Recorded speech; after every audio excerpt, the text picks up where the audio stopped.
Hartlike goeiemôre vriende, ons vertrou dat u elkeen 'n heerlike nag se rus gehad het, dat u vars en verkoop en nuut opgestaan het, dat u ook hierdie dag sien as 'n geskenk uit die hand van die Here, en die gebed van my hart is dat die blydskap van die Here ook in hierdie dag u beskutting sal wees. En ag vriende, wat 'n wonderlike voorreg om weer die dag te begin met die woord van die Here. Nou ek wil vanmôre en dan ook môreoggend bietjie met u praat oor die gedagte van eienskappe van 'n Bybelse gemeente en 'n Bybelse lidmaat.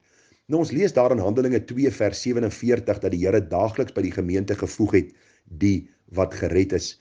Nou is baie besonder as 'n mens kyk na die gedagte van gemeente. Dit beteken mense wat saamkom om die Here dan te aanbid.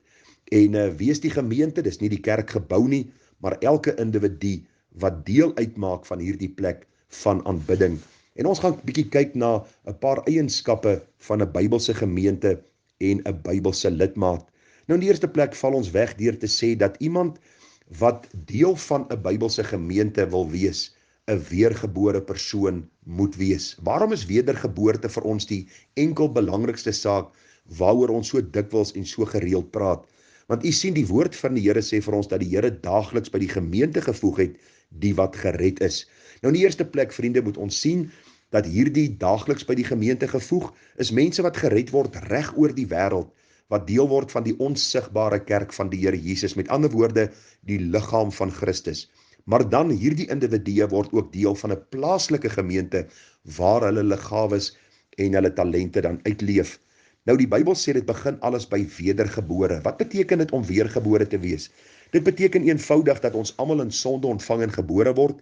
Ons almal word gebore met ons wil wat gebonde is aan sonde. Ons wil die verkeerde doen en ons besef ons kan onsself nie red nie.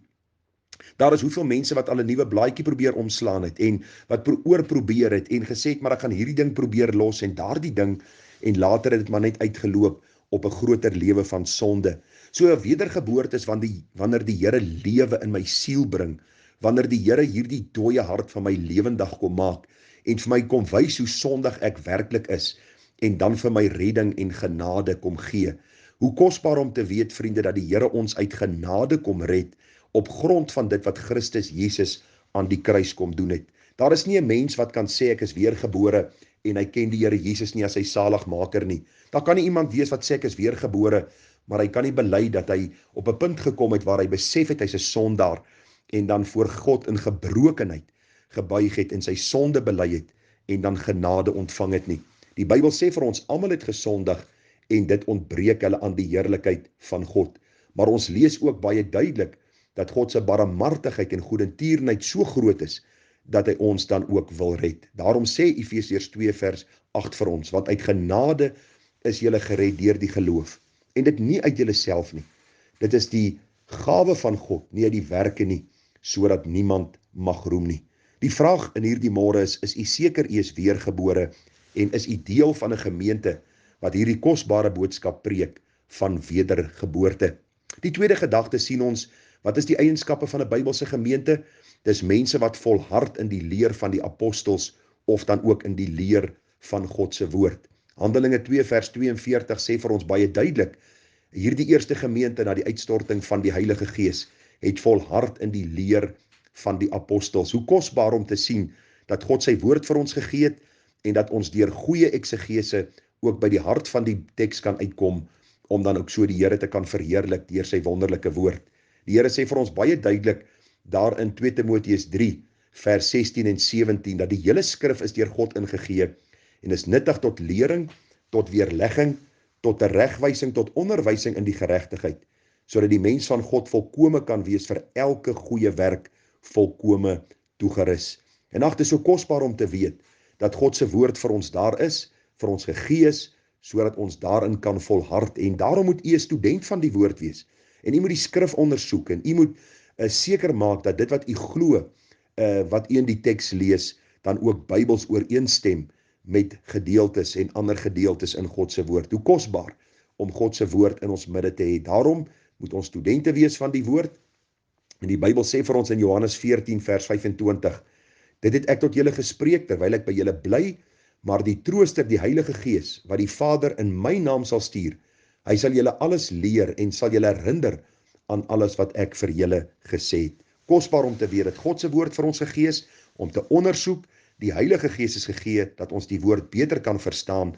Daarom moet ons ook studente van die woord wees en dan volhard in die leer van die apostels. En ag vriende, dis eenvoudig om te glo aan dat God se woord is vir ons genoegsaam en dat genade daar is sodat ons kan verstaan wat God se woord vir ons wil gee en ons studeer God se woord met die gedagte om die Here dan in alles te verheerlik. Die laaste gedagte dan vir vanmôre, wat is die eienskappe van 'n Bybelse gemeente en dan 'n Bybelse lidmaat? Hulle het volhard in die gebed. Ag, ons praat baie oor gebed, maar Handelinge 2 vers 42 sê vir ons dat hulle het brood gebreek en ook in die gebed volhard. Nou vriende, gebed bestaan nie net uit die gebed in my binnekamer, wanneer ek dan bid in die oggend in my stiltyd nie, maar ook wanneer ons by die gemeente saam bid. Hoe kosbaar wanneer kinders van die Here saamkom en hulle harte verenig in die gebed. Ons dink maar aan die gebed wat die predikant bid, aan die begin van 'n erediens, aan die einde van 'n erediens. Ons dink aan biduurgeleenthede waar gemeentelede bid. En daarom wil ek u vra dat u werklik vir die Here sal vra, leer my bid. Want ons almal stoei maar om te bid. Partykeer hardloop ons gedagtes links en regs en ons sukkel om te konsentreer, maar ek wil u vra om in hierdie gewoonte te kom, 'n goeie gewoonte, om tyd eenkant te sit om te bid. Om werklik vir die Here te vra, Here, leer my bid. Ons weet van die Onse Vader gebed, ons lees van verskillende gebede in die Bybel, ons dink aan Jesus se hoëpriesterlike gebed, ons dink aan soveel gebede wat die apostel Paulus gebid het, en die gebed van my hart is dat ons ook sal bid soos die Here vir ons in sy woord opgeteken het. Die Bybel leer vir ons in Matteus 21 vers 13, en hy sê vir hulle, daar is geskrywe, my huis moet 'n huis van gebed genoem word. En ag vriende, mag ons dan ook bidders wees, mense wat getrou bid. So kom ons vat gou vanmôre saam. Ons het vir u gesê dat die Here daagliks by die gemeente gevoeg het, die wat gered is, vir u gesê, 'n Bybelse gemeente en 'n Bybelse lidmaat bestaan uit weergebore mense en mense wat die boodskap van wedergeboorte preek. Dit is mense wat dan ook volhard in die leer van die woord en dit is mense wat volhard in die gebed. Mag ek dan Bybelse lidmate wees van 'n Bybelse gemeente wat God verheerlik. Groete vir u, mooi dag, seën en liefde en ons bid dat die Here vir u van krag tot krag sal neem. Groete en mooi dag, tada.